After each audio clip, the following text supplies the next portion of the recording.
untuk membesarkan seorang anak itu tidak hanya butuh keluarga dan orang tuanya saja, tetapi butuh seluruh masyarakat gitu ya, khususnya yang di lingkungan terdekat. Kenapa? Karena anak itu kan nggak hanya hidup di dalam rumah, mereka juga bergaul di tengah masyarakat, mereka bermain, mereka bersekolah di tengah-tengah masyarakat, sehingga seluruh elemen itu harus berkolaborasi gitu ya, harus lebih peduli kepada perkembangan perilaku mereka.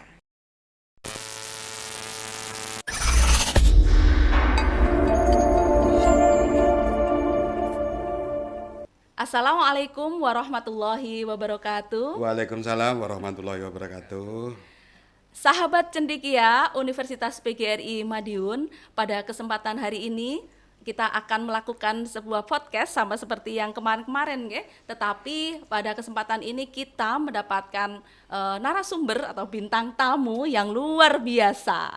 Dan nanti akan banyak bercerita. Kebetulan setelah saya melihat beberapa profil beliau yang saya baca, ternyata salah satunya adalah alumni dari IKIP PGRI Madiun yang sekarang menjadi Universitas PGRI Madiun. Baik, sahabat Cendekia, pada kesempatan hari ini kita akan membawakan sebuah tema terkait dengan fungsi Bapas dalam pembinaan anak berhadapan dengan hukum. Bersama Bapak Kabapas, Bapak Agus Yanto, dan Ibu Mirna Fitri Nur sebagai pembimbing kemasyarakatan. Apa kabar Bapak? Alhamdulillah. Dalam keadaan sehat Dalam walafiat. keadaan sehat. Seperti yang Mbak lihat sekarang ini, ya, tetap ceria. Harus banyak senyum. Kan? Alhamdulillah. Karena senyum adalah awal dari kebahagiaan. Katanya. Wah, mantap. Iya. Nggih, terima kasih Bapak atas kehadirannya. Selanjutnya Ibu Mirna, apa kabar Ibu Mirna? Siap, alhamdulillah kabar baik Ibu. Senang sekali hari ini bisa hadir di podcast ini ya. Oke, terima kasih Ibu ya, Bapak Ibu karena sudah berkenan untuk hadir di acara UNIPMA. Dan sebelum untuk masuk kepada tema, izinkan terlebih dahulu saya untuk membacakan CV dari beliau berdua. Yang pertama ada Bapak Agus Yanto, jadi nama lengkapnya Agus Yanto, SPD. Beliau lahir di Ngawi, 28 Februari 1970, alamat di Desa Sedah, Jenangan, Ponorogo. Kebetulan beliau sudah menikah ini. Masa? Ada putra putri, Bapak berapa Bapak? Alhamdulillah, kalau Mbak tanya harta benda saya tidak punya apa-apa. Punya saya anak banyak anak. Alhamdulillah. Ya, kebetulan oleh Allah, oleh Tuhan Yang Maha Kuasa, kita diberi 4 orang anak. Alhamdulillah, banyak anak banyak rezeki Bapak. Alhamdulillah, dan keempat-empatnya laki-laki semua. Tambah bapaknya. Iya. Dan ibunya paling cantik di rumah. Wah, ya betul Mbak. Baik. Kemudian saya lanjutkan untuk pendidikan beliau mulai dari SD itu ada di SDN Guyung 2, SMPN 1 Geneng, SMA Negeri 1 Ngawi, dan pernah juga di IKIP PGRI Madiun. Wah, pastinya banyak dong kenangan-kenangan ketika masih menjadi mahasiswa di IKIP PGRI Madiun. Oke, saya nanti akan bercerita sedikit loh Pak tentang nostalgia ya di IKIP PGRI Madiun sebelum menjadi UNIPMA. Nah, saya lanjutkan riwayat pekerjaan terlebih dahulu. Jadi beliau pernah di Satuan Pengaman Tahanan atau Narapidana, Kepala Urusan Umum, Kepala Seksi Perawatan Napi Lapas Kelas 1 Madiun, Kepala Seksi Kegiatan Kerja Lapas Kelas 2A Jember, Kepala Rutan Kelas 2B Ponorogo, Kepala Subbidang Bimbingan dan Pengentasan Anak Kanwil Kementerian Hukum dan HAM Kalimantan Timur, dan yang saat ini beliau menjadi Kepala Bapas Kelas 2 Madiun. Wah, luar biasa Bapak pengalamannya terkait dengan pekerjaan. Sudah istilahnya apa ya, suhu ya. Karena beberapa kali itu duduk di kepala bagian begitu, luar biasa. Saya lanjutkan, izin Bapak untuk ke Bu Mirna. Nggih. Ibu Mirna ini adalah beliau seorang psikolog sebenarnya nggih? Sarjana psikologi. Oh, sarjana Belum psikolog, belum psikolog. Baik. Untuk pengalaman kerja beliau adalah pembimbing kemasyarakatan, jadi di Bapas Madiun. Kemudian pernah juga di Project Development Officer di Yayasan Garwita, ya. Kemudian pernah juga di Direktur Pusat Pengembangan Psikologi dan Layanan Masyarakat di Universitas Muhammadiyah Jember. Nah, beliau juga ada di beberapa komunitas, ada founder di Mahar Bumi sampai sekarang Mbak Ibu ya. Nggih. Kemudian co-founder di Kemenkumham Muda sampai sekarang juga. Dan ternyata di sini juga ada beberapa publikasi, baik itu paper, modul ataupun buku, luar biasa Ibu. Ya, nanti bisa kolaborasi dengan kita yang ada di Unipma begitu. Baik, Bapak dan Ibu, kita akan melanjutkan diskusi kita terkait dengan fungsi Bapas dalam pembinaan ABH. Tapi sebelum itu, Bapak, Ibu, sebenarnya di awal kalau masyarakat kita itu kan masih awam, kadang-kadang tidak bisa membedakan antara Bapas dan Lapas, begitu. Monggo, kira-kira sakit dijelaskan begitu, Bapak dan Ibu. Sebenarnya Bapas itu apa, kemudian perbedaan antara Bapas dan Lapas itu seperti apa? Monggo dari Bapak dulu. Sebelum kita mulai Mbak, ada pepatah orang Jawa atau orang Indonesia. Kalau tidak kenal maka tidak sayang. Tadi kalau saya sudah disampaikan oleh penjenengan, cuma nanti di dalam diskusi ini supaya lebih familiar, saya belum kenalan dengan penjenengan. Ya kita harus kenalan dulu kan ya. Kalau penjenengan sudah tahu nama saya, kan itu. Supaya nanti komunikasi kita, interaksi kita ini lebih enak, lebih familiar kan itu. Mohon izin Mbak dikenalkan. Baik Bapak, terima kasih. Kenapa saya tadi lupa Bu? Itu. Iya, Bapak kebetulan saya di sini di Unipma sebagai Kaprodi Hukum Unipma. Perkenalkan, saya Sulistia Eviningrum, Bapak. Jadi kalau panggil Ibu apa Mbak ini? Mbak saja. Mbak Sulis gitu kan? Nah, gitu. Kelihatan awet muda begitu ya. Dan semangatnya juga semangat muda. Ya, Nggih, monggo Bapak. Oke, terima kasih Mbak Sulis. Jadi ini merupakan suatu penghargaan tersendiri ya terhadap Bapas. Kami diundang di Unipma ini dalam rangka kita mengenal lebih dekat apa sih itu Bapas. Tadi kalau sudah disampaikan apa bedanya Bapas dengan Lapas. Oke, baik. Jadi nanti saya selaku yang dituakan di Bapas Madiun itu sengaja memang saya membawa teman, kebetulan beliau merupakan pembimbing kemasyarakatan yang mana memang tulang punggung daripada Bapas ini teman-teman PK. PK kan? Karena beliau ini yang selalu memberikan pelayanan kepada masyarakat, mendampingan baik itu masyarakat yang ada di lapas rutan maupun yang ada di luar. Nah, oleh karena itu kita secara global dulu. Jadi sebelum kita mengenal apa itu lapas, apa itu Bapas, kita bicara secara makro dulu. Hukum, terkait dengan hukum kan semua nanti kan akan muaranya ke hukum. Nah, artinya begini, kenapa sih negara ini harus ada hukum? Coba kita bayangkan, seandainya hukum di Indonesia ini nggak usah 1 jam, 5 menit hukum kita dilepas, apa kira-kira yang terjadi di tengah masyarakat? Kekacauan. Oleh karena itulah supaya tidak terjadi kekacauan, maka dibentuklah namanya hukum. Ya, baik itu hukum positif maupun hukum adat, hukum dan sebagainya. Ini dalam rangka untuk mengatur tatanan masyarakat, kan begitu. Ya, betul. Ya.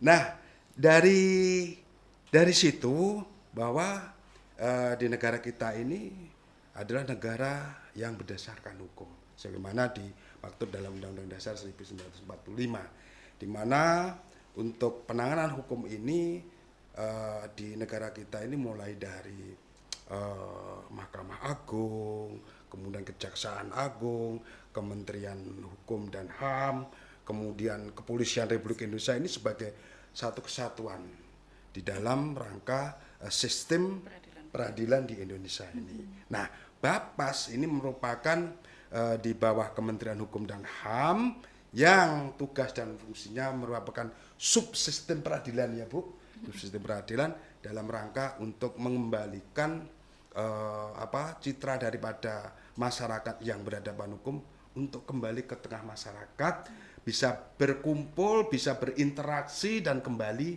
seperti masyarakat pada umumnya. Kalau boleh saya analogikan, Mbak Sulis, peran daripada Bapas ataupun Lapas ini sebagai kalau di masyarakat itu kayak bengkel ya. Jadi bengkel sepeda motor saya contohkan. Jadi ketika untuk operasional tiap hari-hari dan sebagainya, ada terjadi kerusakan, ada terjadi miss di dalam masyarakat, akhirnya dibawa ke bengkel. Lah, inilah lembaga kita, Bapas dan Lapas Rutan ini sebagai lembaga untuk mengembalikan norma kehidupan bermasyarakat. Nah, nih, jadi nanti akan dari yang luas gitu mengerucut gitu kan, supaya nanti masyarakat itu kita bawa alam pemikirannya supaya tidak kacau kan itu. Betul. Nah, di Kementerian Hukum dan HAM ini kita tidak hanya lapas rutan. Jadi kita punya pejabat eselon 1 berapa, Mbak? Ada 11, Bapak. Berapa? 11. 11. Jadi kementerian kita ini gemuk, gimoy kalau Iya. istilah sekarang ini. Gemoy. Seperti Mbak Mirna ini. Alhamdulillah. Iya, Alhamdulillah. ngayon ya kan. Iya. Itu ada 11 eselon 1. Nah, ini memang kita tidak mudah. Kebetulan kita ini ada di Direktorat Pemasyarakatan. Iya. Ada di Direktorat Imigrasi, ada di Direktorat Pelayanan Hukum, ada Direktorat AHU, ada Direktorat Kekayaan PP, Intelektual. Banyak. Dan kayaknya untuk periode kabinet ini nanti akan dispesifikasikan. Supaya masyarakat tidak tumpang tindih ya. Selama ini salah satunya materi kita antar Bapas Lapas atau apa. Nah, ini tuh masih tumpang tindih. Insya Allah ke depan nanti akan lebih terinci kan gitu. Nah, baik. Kita kembali ke masalah utama. Jadi apa sih bedanya lapas rutan dengan Bapas ini? Jadi pertama kali rutan itu rumah tahanan. Itu awalnya hanya sebagai tempat penitipan untuk seseorang yang berhadapan dengan hukum untuk proses peradilannya. Mulai dari penuntutan, mungkin dari penyidikan, penuntutan sampai ke sidang pengadilan. Setelah seseorang itu dinyatakan diputus sekian tahun, artinya sudah inkrah, sudah mempunyai kekuatan hukum yang tetap, akan dikirim atau dilanjutkan di lapas. Nah, lapasnya adalah sebagai tempat pembinaan. Pembinaannya itu ada dua, namanya pembinaan kepribadian dan pembinaan kemandirian. Nah, di sanalah. Kemudian di mana Bapas ini perannya untuk pembinaannya itu tadi, nanti mungkin akan ditambah dengan Bu Mirna ya, ini saling melengkapi ya. Jadi secara garis besar bahwa seseorang yang di dalam menjalankan pidananya ini seperti anak sekolah, seperti anak kuliah, Bu, dinilai, Bu. Nah, dia setiap triwulan ada evaluasinya. Ada evaluasi, ada rapotnya, Bu. Iya. Ketika nanti ada ujiannya, ini guru seperti Mbak Mirna ini untuk merekomkan bahwa seseorang ini layak enggak untuk diusulkan remisi, untuk diusulkan pengurangan pidananya. Nah, seperti itu.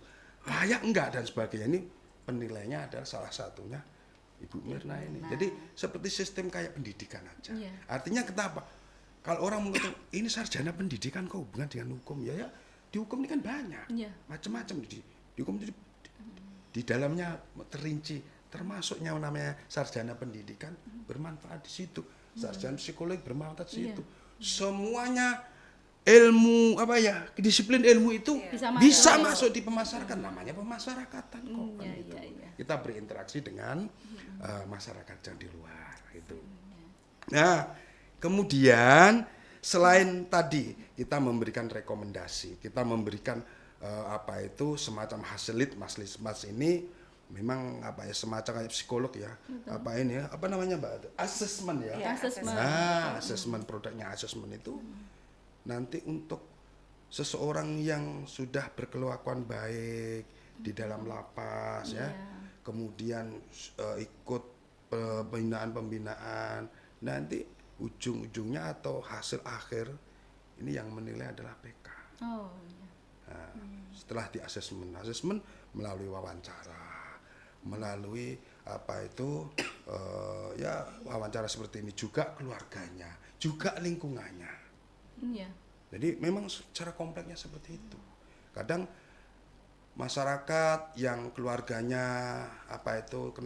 kena masalah hukum, yang sedang menjalani pidana, kadang suatu saat didatangi oleh petugas kita. Ini bukan dalam rangka menakut-nakuti, bukan dalam rangka untuk minta uang, enggak. Pelayanan kita zero. Oh, keren. Insya Allah begitu ya Pak. Siap. Zero. Mungkin nanti bisa di-crosskan dengan masyarakat. Jadinya kita menggali informasi dari masyarakat, bagaimana hubungannya selama seseorang itu di dalam menjalani pidana ini, sering ketemu, sering dibesuk, nanti dengan masyarakatnya seperti apa, dan sebagainya itu yang tahu persis adalah PK. Itu. Ini salah satunya. Kemudian setelah seseorang ini diberikan pengurangan masa pidana, di reintegrasi itu, jadi mengembalikan narapidana sebelum habis masa pidananya, ini akan dikembalikan ke masyarakat. Namanya PB, namanya CB. Apa itu CB? Cuti bersyarat kan itu. Apa itu PB? Pembebasan bersyarat. Artinya bersyarat apa? Orang ini masih statusnya masih narapidana. Bersyaratnya apa? Ketika nanti dikembalikan ke tengah masyarakat, dia berbuat baik, tidak melanggar hukum, lolos. Dan akhirnya kita sebagai pengamat, sebagai pembimbing, ini akan terus memantau sampai dengan ada masa berakhirnya. Tahap-tahapannya ada. Nanti yang tahu beliau secara teknis. Nah, itu. Kemudian selain itu, kita juga bahwa Bapas ini punya fungsi untuk pendampingan untuk ketika anak yang berhadapan dengan hukum. Karena akhir-akhir ini Mbak Sulis, tren anak-anak yang berhadapan hukum sangat meningkat. Oleh karena itu, mohon izin kami sampaikan kepada seluruh masyarakat eks-Karisden Madiun, karena wilayah hukum kita ini mulai dari Ngawi sampai dengan Pacitan. Jadi ada 5 kabupaten, 1 kota. Ngawi, Magetan, Kabupaten Madiun, Kabupaten Ponorogo, Kabupaten Pacitan, dan Kota Madiun. Tuh.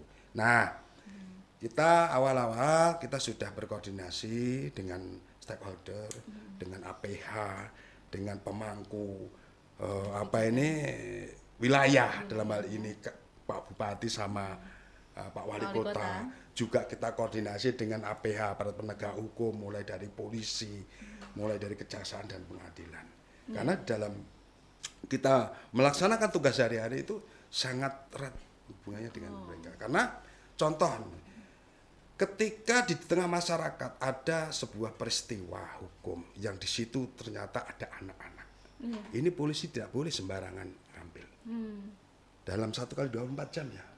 Ada prosedur-prosedur. Harus memberitahu, harus pendampingan dengan Bapas. Kalau enggak, bisa diperadilan. Pernah terjadi.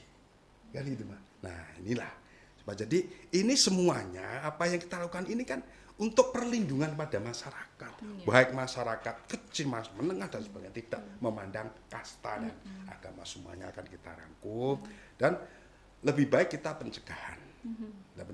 Jadi kepada orang tua maupun lingkungan, mungkin wali dan sebagainya, jangan sampai teledor, jangan sampai anak-anak kita ini diloskan gitu. Tetap terpantau ya. Walaupun main kita memang tidak bisa terpungkiri terjadi interaksi dengan masyarakat. Namun selaku orang tua, selaku wali orang tua, mungkin ikut mbahnya, ikut pakenya kan di tengah masyarakat kita ini kan banyak seperti itu. Dan lagi trennya sekarang ini kan untuk Madiun, Ponorogo ini banyak ini TKI ya. Jadi ibunya harus mengais rezeki di luar negeri. Nah, dampaknya juga luar biasa terhadap perkembangan anak inilah. Ini kan tidak bisa diserahkan ke satu pihak saja. Ini harus berkolaborasi, harus bersinergi dengan seluruh stakeholder yang ada, termasuk di dalamnya Universitas Madiun ini. Kenapa? Karena seingat saya dulu ada Tridharma Perguruan Tinggi, betul nggak? Salah satunya adalah pengabdian masyarakat. Betul ya? Saya rada eling berarti.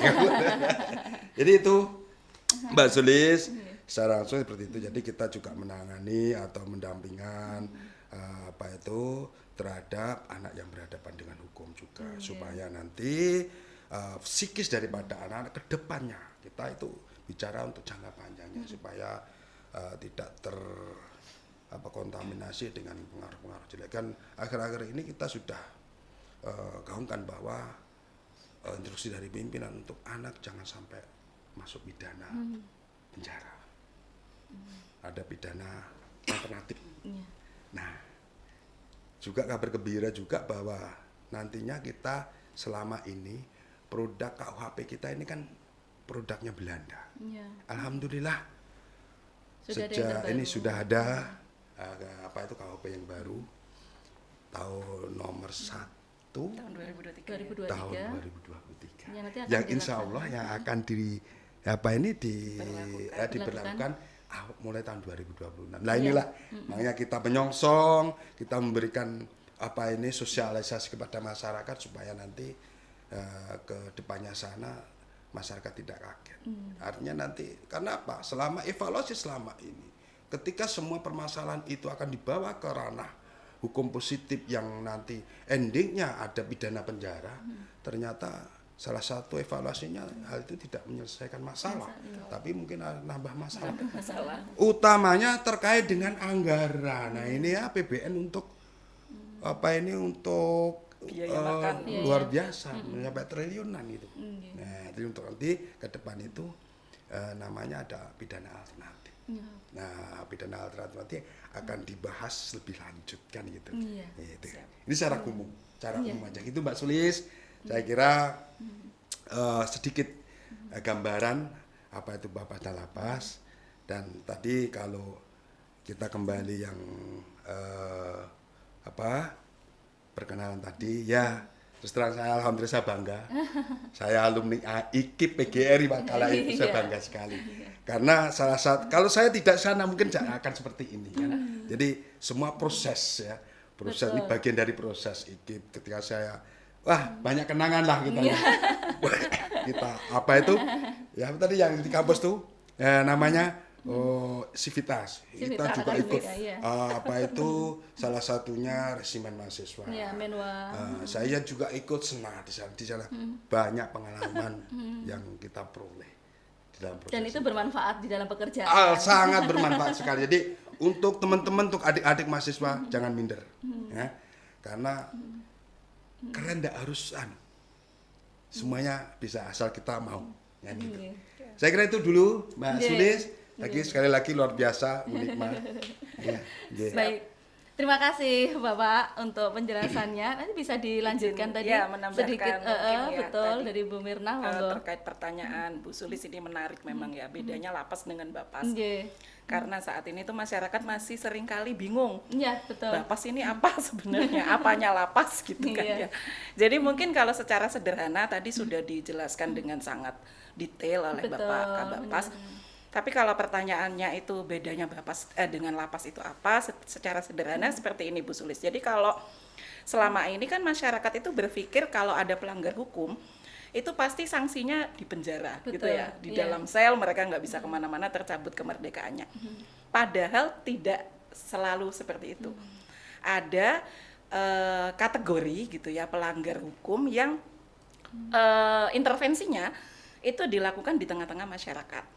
Mungkin kalau pernah dengar istilah community based correction ya, jadi pemasyarakatan berbasis masyarakat. Nah, itulah fungsi Bapas.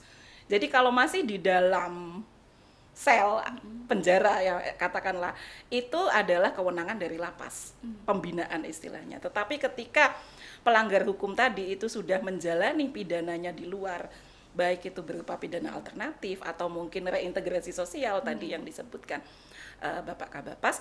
Nah, itulah kewenangan kami melakukan pembimbingan. Jadi ini istilahnya memang beda Bu Sulis. Kalau pembinaan itu di dalam, itu lapas yang melaksanakan.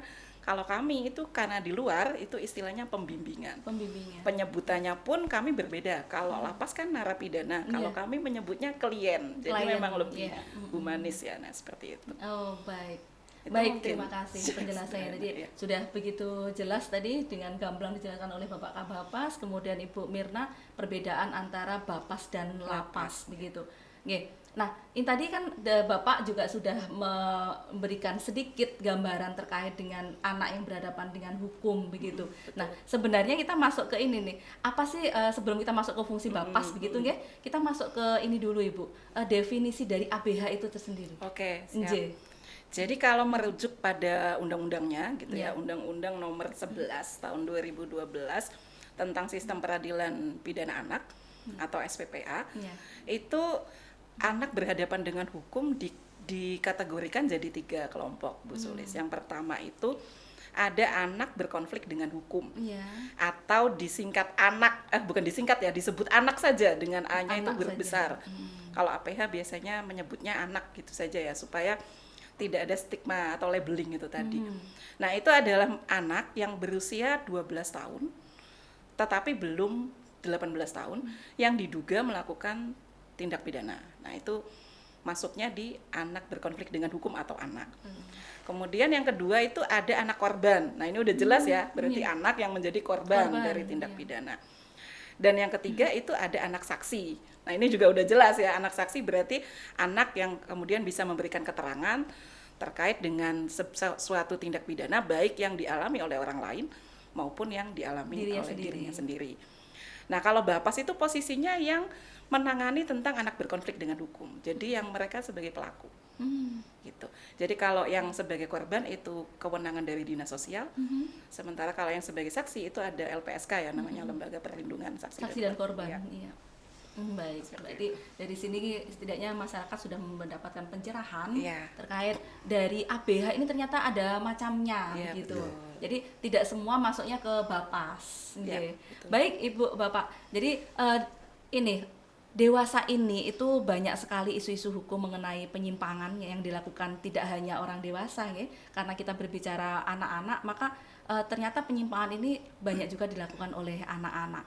Jadi anak-anak itu sudah banyak yang melakukan tindak pidana begitu. Nah, menurut dari sudut pandang Bapak sendiri, faktor-faktor apa sebenarnya yang mempengaruhi anak-anak tersebut gitu? Kok bisa-bisanya mempunyai tingkah laku yang menyimpang atau tindakannya itu menuju ke tindak pidana begitu? Mungkin Bapak atau Ibu. Saya nambahkan dulu ya. Siap, Pak. Memang kita cukup prihatin Mbak Sulis terkait perkembangan akhir-akhir ini. Ini semua memang kita tidak boleh menyalahkan satu pihak saja. Ini sebuah permasalahan bersama. Betul. Salah satu penyebab daripada peristiwa-peristiwa atau penyimpangan-penyimpangan itu adalah era digitalisasi. Ya, benar. Pengaruh HP, pengaruh TikTok dan sebagainya itu luar biasa. Oleh karena itu tadi kita sudah sampaikan kepada masyarakat khususnya orang tua Harus supaya memantau. iya harus dimantau. Sekali tempo kalau kita memang Dicek. sudah zamannya ya. Kalau kita tidak membelikan HP atau Iya. alat komunikasi Katanya nanti ya, jadul. gatel.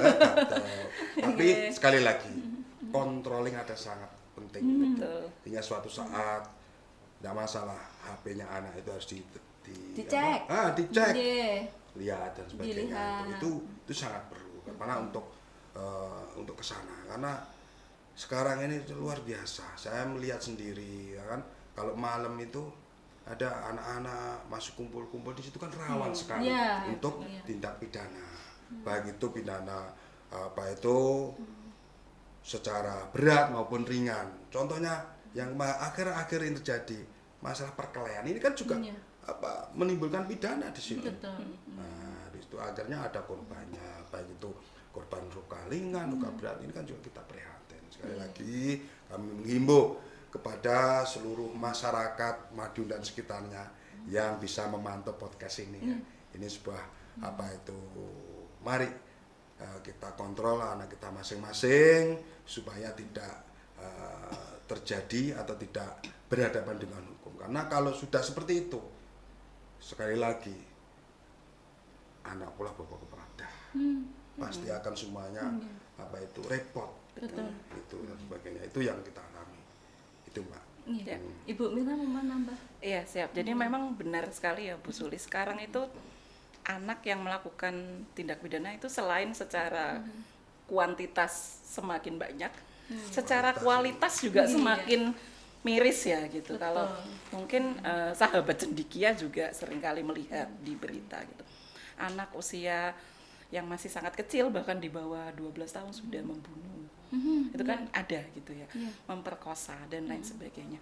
Nah, kalau berdasarkan pengalaman kami di lapangan, itu memang ada beberapa faktor ya yang paling mempengaruhi kenapa mereka bisa seperti itu. Yang pertama sudah pasti itu keluarga, gitu. Jadi keluarga ini memegang peranan yang sangat penting. Pola asuh orang tua. Yang kemudian sekarang itu lebih mungkin ada pergeseran gitu ya. Orang tua itu sekarang lebih permisif. Mungkin saya kurang tahu ya. Kalau dulu kan katanya lebih tegas gitu ya. Kalau anaknya apa gitu ngasih dimarahin atau apa gitu, justru orang tua nggak bela nih ya. Justru Iya. kalau misalnya dia Malah lapor, marahi iya anaknya malah gitu, iya malah seperti itu bersyukur kan ada kalau yang dulu. mengingatkan Iya gitu. kalau dulu seperti itu. Nah kalau sekarang kan beda, beda ya. Orang tua sekarang itu mungkin bahasanya lebih lembek, lebih permisif itu tadi. Gitu ya. Nah, itu juga mempengaruhi. Kemudian neglecting ya. Neglecting itu pengabaian. Lah ini mungkin bukan kemudian anak itu ditelantarkan, tidak, tetapi kemudian tidak punya ikatan emosional dengan orang tuanya gitu. Sehingga mereka kurang kasih sayang dan kurang perhatian. Dan lain sebagainya, broken home dan seterusnya. Jadi hampir semua, saya katakan hampir semua anak berkonflik dengan hukum yang ditangani oleh bapak pasti keluarganya itu bermasalah. Pasti gitu, itu sudah bisa kami pastikan. Meskipun ada beberapa tindak pidana yang tidak selalu demikian, contoh misalnya kecelakaan lah, itu kan sesuatu yang memang tidak direncanakan gitu ya. Kemudian faktor yang kedua tadi sudah disebut oleh Bapak Kabapas, yaitu digitalisasi. Akses informasi yang mudah sekali kan, anak-anak itu sekarang hanya dengan handphone itu sudah bisa mengakses berbagai informasi.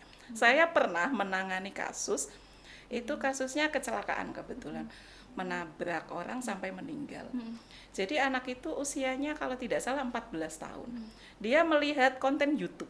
Nah ini ya, tutorial nyetir mobil. Terus kemudian dia melihat ada truk terparkir dan mesinnya hidup, sopirnya lagi ngopi. Nah ini terjadi, ini saya yang nangani kebetulan. Nyoba dia, ya jalan truknya. Gitu. Penasaran. Tapi nabrak warung Anak-anak itu kopi. penasaran. Tapi kemudian nabrak warung kopi itu. Nah itu terjadi, itu contohnya. Karena apa? Dia mengakses informasi tanpa tadi ya pendampingan orang tua. Iya, betul. Seperti itu. Ada juga di Kediri, ini kebetulan teman saya pernah sharing. Itu di YouTube itu katanya ada tutorial membunuh orang. Itu ada dan dilakukan oleh anak-anak. Nah itu sangat berbahaya sekali. Kemudian yang faktor ketiga adalah peer group ya, teman sebaya. Tadi juga Betul. sudah disinggung oleh Bapak Iya, Kabapas. teman gitu. sepermainan, Betul, circle gitu Iya, ya. circle, Sekarang itu ya. memang kalau anak tidak dibekali cara memilah gitu ya, Iya. teman mana yang harus diikuti dan mana yang tidak, itu kan sebenarnya dibekali oleh di rumah ya. Betul. Maupun di sekolah. Nah itu kalau tidak ya itu tadi. Sekarang mudah sekali ada geng motor misalnya, atau mungkin komunitas. Iya, iya. Nun sewu mungkin dari perguruan bela diri ya, itu sebenarnya bukan dari perguruannya ya, tetapi karena komunitas itu tadi yang saling ejek-ejekan, Iya. lalu terjadilah perkelahian seperti itu beberapa faktor yang paling tinggi, meskipun ada Iya. faktor-faktor lain seperti pendidikan dan lain sebagainya kayak gitu. Oke, baik. Berarti di sini faktor yang mempengaruhi itu diantaranya keluarga, Betul, jadi itu harus yang ada paling. komunikasi di dalam Iya, keluarga benar. tersebut. Benar, Oke, kemudian pengasuhan pola asuh dari Iya. orang tua, digitalisasi. Jadi di sini oke lah anak-anak boleh gitu ya tidak ketinggalan, tetapi harus ada pendampingan. Betul. Dan yang terakhir adalah circle.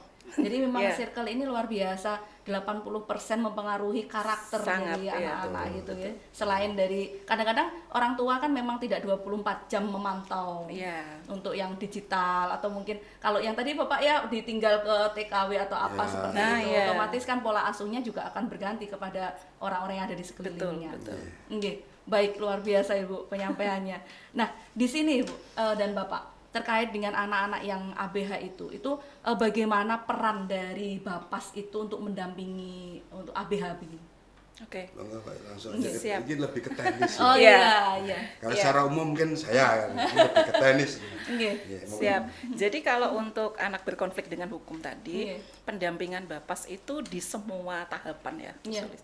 Jadi mulai pra-adjudikasi, mulai di tingkat penyidikan sampai pos-adjudikasi. Jadi sampai dengan hakim, atau mungkin kalau diselesaikan di luar peradilan pidana atau diversi, sampai dengan terjadi kesepakatan atau mungkin sampai dengan putusan hakim dikeluarkan, itu Bapas terus mendampingi gitu ya. Sampai anak ini selesai menuntaskan sanksinya. Itu kan macam-macam ya kalau Iya. anak ya, ada yang pidana alternatif, misalnya dia menjalani rehabilitasi ya, sampai selesai rehabilitasinya itu Bapas terus mendampingi. Atau mungkin dia diikut sertakan dalam pendidikan, misalnya ditaruh di pondok pesantren atau mungkin di BLK seperti itu ya, itu terus didampingi oleh Bapas. Kalau memang putusannya adalah di LPKA misalnya atau lembaga lapas anak ya, Iya. nah itu juga Bapas harus mendampingi sampai selesai masa pidananya. Jadi pendampingan itu dilakukan untuk memastikan satu, hak-haknya anak tetap terpenuhi meskipun mereka masih menjalani proses penyelesaian perkara. Karena ada banyak Bu Sulis yang anak itu kalau sudah ditangani kasus atau perkara di hukum gitu ya, Iya. sekolah kemudian mengeluarkan, itu masih ada. Padahal kan sebetulnya tidak boleh. Nah itu peran Bapas mendampingi itu seperti itu. Nah ini kami kemudian melakukan advokasi ke sekolah, tidak boleh anak ini dikeluarkan. Dikeluarkan dari sekolah. Karena hak pendidikan itu melekat. Harus Iya. mendapatkan Harus. Undang-undang Iya. di undang-undang dasar. Betul, Betul, betul. Nah betul. itu Iya. sekarang sampai saat ini itu masih banyak yang seperti itu. Kemudian dia tetap ya ini ya hak-hak yang lain juga terpenuhi gitu ya. Itu yang perlu kami pastikan dalam melakukan pendampingan. Selain itu juga untuk mencegah anak-anak ini mendapatkan perlakuan atau kekerasan. Kadang-kadang kan mungkin tidak disadari ya. Mungkin ada Apa istilahnya sekarang? Bullying. ya Bullying. bullying. Bully. Ya. Bullying, Pak. Ya, itu Ya. juga kami harus pastikan anak-anak ini selama menjalani proses peradilan pidana tidak mendapatkan kekerasan seperti itu. Iya, iya. Berarti ini kalau untuk sekolah-sekolah, intinya yang anak-anak yang mendapat pendidikan di situ atau peserta didiknya itu mendapatkan istilahnya melakukan tindak pidana Iya. atau menjadi korban, kadang-kadang malah justru dikeluarkan. Betul, Karena betul. image-nya apakah ini ya Bu, mungkin image-nya itu ini sudah melakukan Nah, yang itu. kriminal, nanti takutnya ketularan seperti Nah, itu. Berarti seperti kita itu. perlu mengedukasi juga sekolah-sekolah. Benar, Betul. betul. Supaya anak-anak yang berhadapan dengan hukum ini juga mendapatkan haknya untuk mendapatkan Iya, pendidikan. betul. Karena Iya, memang betul. pendidikan diatur di dalam undang-undang, Iya, tidak anak-anak boleh mendapatkan kan haknya. ya, Ya, seperti kemarin Oke. ini saya menambahkan Mbak Sulis, jadi kemarin ketika kita silaturahim di Kejaksaan Kota, Iya. kita sudah kesepakatan untuk melaksanakan penyuluhan hukum terhadap masyarakat, baik itu untuk ke pelajar, untuk masyarakat umum, untuk komunitas umum nanti. Nah, kita nanti sudah kita dorong ke teman-teman PK nanti bisa bergilir untuk memberikan pencerahannya kepada masyarakat. Oleh karena itu, disinilah peran daripada masyarakat, peran daripada mohon izin, peran daripada pemerintah daerah di dalam menangani masalah sosial di tengah masyarakat supaya kehidupan di masyarakat ini terminimalisir dengan masalah yang berhadapan dengan hukum. Kan gitu. Oh iya. Baik, di dalam pendampingan dengan anak-anak ABH ini kira-kira ada nggak Bapak Ibu hambatan gitu yang dirasakan oleh Bapas? Ya, izin Bapak ya. Iya. Ya, ini menarik ya kalau pertanyaannya tentang hambatan. Kami mungkin menyebutnya bukan hambatan ya, Bu Sulis, tapi lebih ini tantangan. Nah, Tantangan. ini kan jadi positif Mindsetnya ya, berbeda, mindsetnya. kan? Iya. Kalau hambatan kan udah kendor dulu. Ya, Ini soalnya nanti Iya. nggak mau jalan gitu ya. ini lebih ke tantangan. Yang Iya, pertama sudah pasti wilayah kerja. Tadi udah disinggung oleh Bapak Kabapas. Wilayah kerja kami itu terlalu luas. Kalau kita bandingkan misalnya kejaksaan itu ada di setiap kabupaten kota. Betul. Ya gitu. Kemudian kepolisian apalagi ada di tingkat Desa, kelurahan. kelurahan, Iya, Bambang, iya, Bambang. iya, betul gitu kan kelurahan Iya. gitu. Tapi kalau Bapas itu masih karisidenan Bu Sulis. Jadi ini wilayah kerja yang sangat luas sekali. Betul. Itu tantangan buat kami. Kalau udah pendampingan misalnya di daerah Magetan yang pelangkorongan itu ya, itu dengan medannya yang seperti itu. Lagi daerah Pacitan ya, daerah Nah, gunung, betul. daerah Ya, itu telaan. Nah, itu kan tantangan ya buat Iya. kami. Kalau masih kota-kota Madiun saja sih relatif mudah dijangkau. Tapi kalau sudah Ngawi yang bagian Karanganyar, nah itu udah mepet dengan Blora dan Iya. Sragen. Iya, Nah, Sragen, itu betul. betul. Itu jauh sekali masuk hutan jati. Nah, Dan itu medannya luar biasa. ya, itu tantangan buat kami. Kemudian yang kedua ini petugas pembimbing kemasyarakatan atau PK ini masih terbatas. Ya, betul ya, kita Pak. berapa Mbak? 27 saat ini. 27. Jadi ini untuk menangani 5 ratusan kabupaten, 1 kota. ratusan klien ini masih cukup berat. Ribuan Pak, kalau dijumlah. Betul, permintaan litmasnya ribuan, Bu. Wah, berarti tidak sepadan begitu. Tidak, iya. Rasionya masih belum Nggih, berimbang nggih. seperti itu. Jadi itu sih. Terus kemudian yang berikutnya juga pemahaman masyarakat tentang peran Bapas. Ini masih minim gitu ya. Kadang kami itu kalau datang berkunjung ke rumah gitu ya, home visit, kadang masih dicurigai, oh, ini petugas dari mana? Jangan-jangan mau minta sumbangan. Itu terjadi itu Bu Sulis. Jadi itu juga tantangan ya buat kami. Karena kan orang udah curiga duluan kalau misalnya ada petugas datang berkunjung dikira mau apa gitu ya. Nah, itu juga terjadi gitu. Mungkin 3 itu sih tantangannya kalau melaksanakan tugas. Iya. Dan Baik. mungkin saya menambahkan Mbak Monggo, Sulis, monggo, lanjut. ini seperti apa yang disampaikan Bu Mirna ini, jadi kembali lagi bahwa ini bukan hambatan, tapi sebuah tantangan. Ya. Jadi seluruh petugas kita di Bapas Madiun ini berjumlah 38 orang semuanya Total. untuk membackup wilayah hukum 5 kabupaten, 1 Dan satu kota. kota. Nah, oleh karena itu barangkali ini saya sampaikan kepada masyarakat, apabila selama ini pelayanan kami belum maksimal karena adanya keterbatasan kami, tapi kami ingin berusaha, ingin memberikan yang terbaik. Setiap periode, setiap minggu kita adakan kumpul bersama. Kita adakan Evaluasi. review untuk ibaratnya HP dicas, Mbak. Iya, betul. Perlu teman-teman itu memang perlu itu.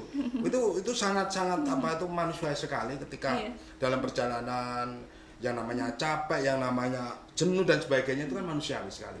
Tapi bagaimana kita memanage kejenuhan dan sebagainya itu seperti apa ya?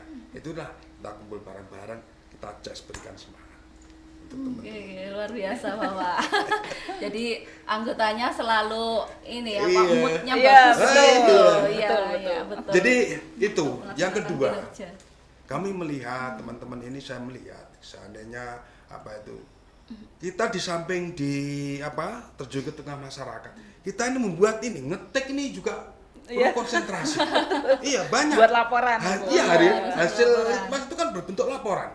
Laporan ini akan kita serahkan kepada yang meminta, dalam hal ini kepolisian, kejaksaan, pengadilan sebagai bahan pertimbangan untuk memberikan keputusan. Nah, kemudian kita memang untuk nanti di undang-undang terbaru KUHP yang terbaru itu, bahwa semua masalah itu ujung tombaknya nanti akan di desa, melibatkan Babi Kamtib, kemudian lurah, ada tokoh masyarakat, dan sekali lagi pendampingan dari BK Bapas. Artinya apa? Pak Lurah itu silahkan, kalau ada masyarakatnya kita ragu-ragu untuk mendamaikan dan sebagainya, minta litmas ke Bapas. Nanti akan kita terjunkan petugas kita untuk mendampingi di sana, untuk memberikan masukan, memberikan pertimbangan dengan hasil tertulis. Artinya apa?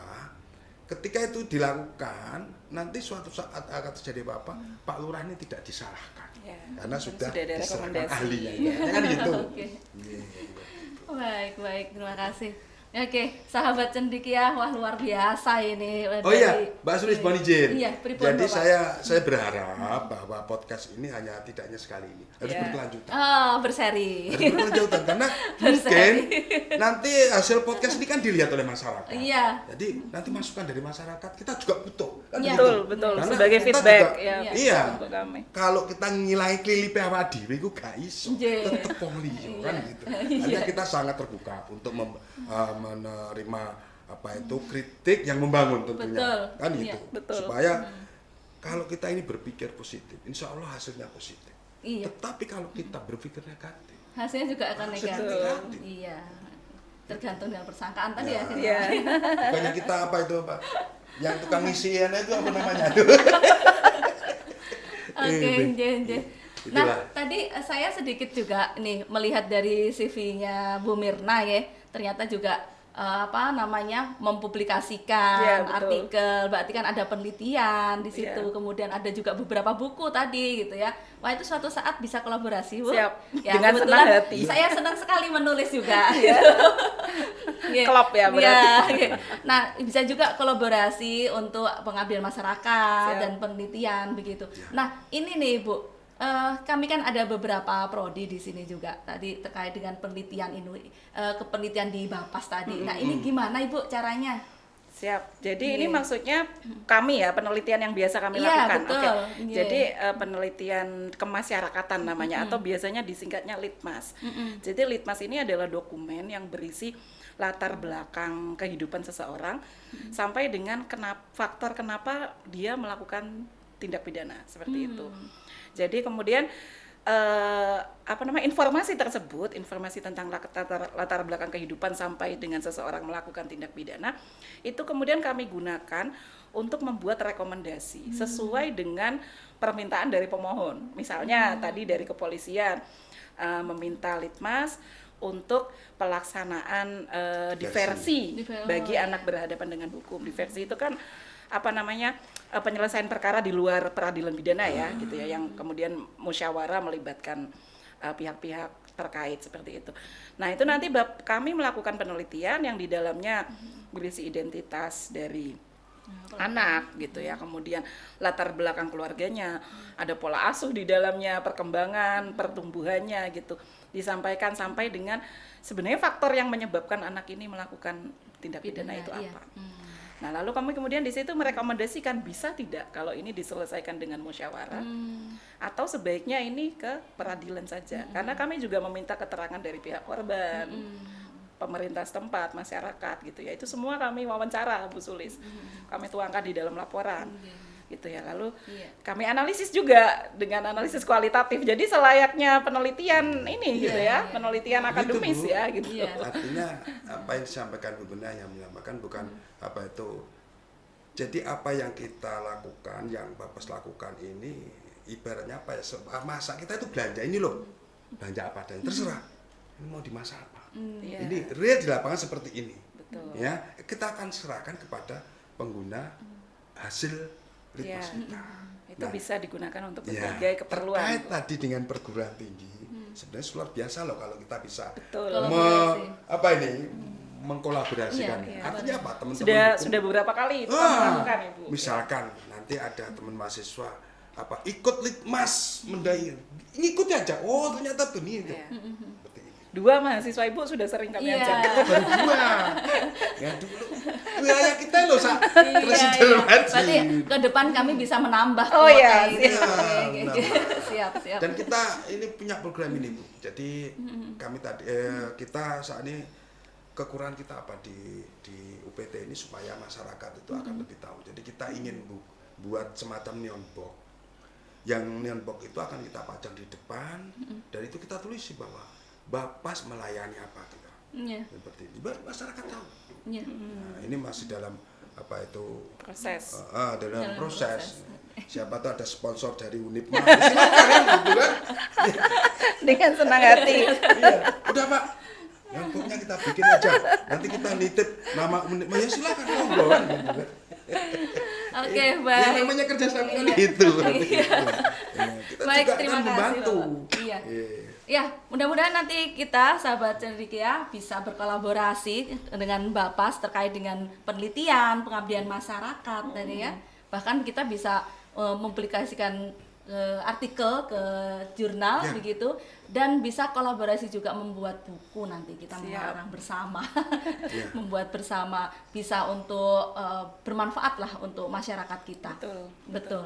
Dan ini Bapak terakhir, kami mohon dari pesan untuk masyarakat yang ada di Madiun dan sekitarnya, dari Bapak Kabapas dan Ibu Mirna. Jadi pesan untuk orang tua dan masyarakat agar selalu mendampingi putra-putrinya supaya tidak terjerumus pada tindak kriminal begitu. Monggo. Oke. Terima kasih Mbak Sule. Jadi kita sebenarnya sudah membuka. Jadi sekali lagi paradigma untuk takut itu hilangkan. Kita ini sahabatnya masyarakat. Gitu. Kita ini abdinya masyarakat. Artinya ketika ada permasalahan dengan hukum untuk pengen konsultasi, tidak usah segan-segan kita punya hotline ya Mbak. Ada yang telepon. Kontak layanan. Kontak layanan nanti tolong Mbak disebutkan biar masyarakat tahu. Siap, Gitu. siap. Kayaknya enggak apa ya. Baik, monggo Ibu. Siap. Jadi kalau mungkin nih closing statement gitu Iya, ya Ibu Sulis. betul. Jadi mungkin saya mau mengutip satu quotes yang saya tuh merasa quotes ini tuh powerful sekali gitu ya. Ada quotes-nya itu bunyinya it takes a village to raise a child. Jadi butuh satu desa untuk membesarkan seorang anak. Itu quotes yang dalam dan memang itu betul gitu ya. Untuk membesarkan seorang anak itu tidak hanya butuh keluarga dan orang tuanya saja, tetapi butuh seluruh masyarakat gitu ya, khususnya yang di lingkungan terdekat. Kenapa? Karena anak itu kan nggak hanya hidup di dalam rumah, mereka juga bergaul di tengah masyarakat, mereka bermain, mereka bersekolah di tengah-tengah masyarakat, sehingga seluruh elemen itu harus berkolaborasi gitu ya, harus lebih peduli kepada perkembangan perilaku mereka gitu. Karena kita kalau melihat anak melakukan satu tindak pidana, kita harus memandangnya itu berstatus ganda. Mereka sebetulnya tidak hanya pelaku, tetapi mereka itu juga berstatus korban. Korban dari mana? Korban dari orang tua yang kurang memberikan, korban dari pergaulan, betul. Korban dari pendidikan yang mungkin kurang maksimal dalam memberikan bekal pendidikan karakter mungkin atau pendidikan agama. Mungkin juga korban dari kebijakan pemerintah, bisa jadi gitu ya. Karena mungkin terkait dengan akses teknologi informasi. Nah, itu semua yang menyebabkan anak-anak kita ini terjerumus gitu ya ke dalam perilaku yang salah itu tadi atau yang menyimpang. Dan ini penting gitu ya untuk kita tuh lebih peduli, berperan sesuai dengan kapasitas kita masing-masing untuk kemudian mencegah mereka, tidak hanya mencegah mereka jadi korban, tapi mencegah mereka jadi pelaku juga. Gitu, karena kan bagaimanapun anak-anak ini adalah generasi penerus bangsa. Menyelamatkan anak itu berarti kita menyelamatkan generasi bangsa. Nah, seperti itu Bu Sulis mungkin yang bisa kami sampaikan. Baik, luar biasa Ibu Mirna, Bapak Agus. Nah, tadi sudah disampaikan closing statement, tapi masih ada yang menggelitik satu, ya, menggelitik satu begitu, supaya karena Bapak Agus ini kan alumni dari Alumni. iya alumni begitu kan, dari Betul. alma mater tercinta. Nah, ternyata dari S1 akuntansi, ekonomi bisa menjadi Kabapas begitu. Nah, kan kadang-kadang kalau masyarakat melihat Kabapas itu kecenderungannya pasti sarjana hukum kan. Ternyata tidak. Tadi yang disampaikan oleh Bapak dari bidang pendidikan bisa masuk, kemudian dari psikologi bisa masuk. Semua Nah, disiplin fisip ilmu. bisa semua masuk. disiplin ilmu bisa masuk. Nah, ini berarti kesempatan untuk teman-teman cendekia ya dari Unipma yang bisa masuk juga ke Bapas begitu. Boleh. Nggih. Dan Bapak kenangan apa ini Bapak yang pernah Nostalgia, Pak. nostalgia apa Nostalgia begitu ya. pernah dulu menjadi mahasiswa di IKIP ya sebelum menjadi Unipma. Iya. Oke, terima kasih Mbak Sulis. Tentunya kami sangat memberikan apresiasi, ucapan terima kasih yang tiada terhingga, terutama pada bapak-bapak dosen yang memberikan inspirasi kepada saya, juga teman-teman seangkatan saya, karena saya mungkin salah satu aktivis. Wah, ini Salah nih yang satu. harus dicontoh ini. Tapi pada waktu itu aktivis kita bukan aktivis ngawur, artinya aktivis untuk membangun, aktivis untuk mengembangkan potensi. Tidak anarkis ya, Pak. Iya, Tidak anarkis. nah, salah satu mohon izin, jadi teman-teman cendekia nggak usah minder. Banyak alumni IKIP-GRI itu yang sukses juga meniti karirnya ya. Yang setahu saya ada yang jadi ketua dewan, dalam hal ini Pak Estono, yang jadi ketua dewan Kota Madiun ini alumni IKIP. Saya tahu karena kayak adik kelas itu, adik angkatan. Kemudian ada juga yang berkarir di militer. Ada yang juga yang berkarir di bidang pendidikan, guru. Ya banyak. Seangkatan saya itu hampir 99% Luar semuanya biasa bekerja. bekerja, terutama ya di guru karena emang di bidangnya ke sana. Ada yang dinas di mana? Di Kalimantan, di Sulawesi banyak menyebar. Sukses ya, Pak. Sukses. Di Ngawi juga demikian. Jadi teman-teman selamat jumpa lagi ya. Kita alumni IKIP GRI. Kalau itu 90 Mbak. Ah, 90. Ya. Jadi untuk adik-adik tetap bersemangat untuk melanjutkan jenjang di Unipma yang kita cintai ini. Ya, sekali lagi ucapan terima kasih sebesar-besarnya untuk Bapak dosen, rektorat dan semua sivitas akademika IKIP PGRI waktu itu. Dan sekarang jadi Unipma. luar biasa. Iya. Pak Parji luar biasa. Ya masih ingat Mbak Sulis. Jadi seperti Pak Parji akhirnya beliau jadi rektor, kemudian Pak Bambang, Pak S. Haryadi, Bu Nini, ingat saya ya, Bu siapa ya sih rumahnya Mas Pati, lupa saya. Banyak lah, luar biasa. Akhirnya saya ikut bangga IKIP GRI sekarang jadi Unipma dan besar sekali. Dan sekali lagi untuk pengabdian masyarakat tentunya.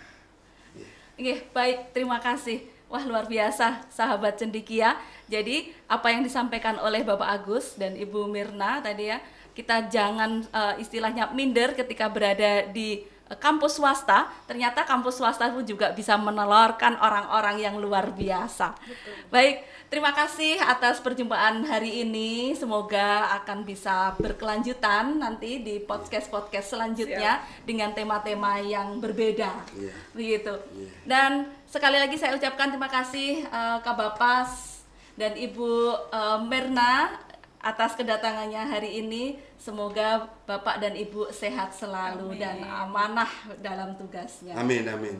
Mohon izin Nggih. Mbak Sule, sebelum kita menutup di akhir acara ini, saya ingin berpantun. Waduh, Siap. ini luar biasa ini pantun. Iya. Di Sama Teseh banyak kurma. Cakep. Daun beluntas dan keladi dibuat rica-rica. Wah, cakep. Terima kasih buat Unipma dengan sinergitas untuk mengabdi bangsa dan negara tercinta. Waduh, luar biasa.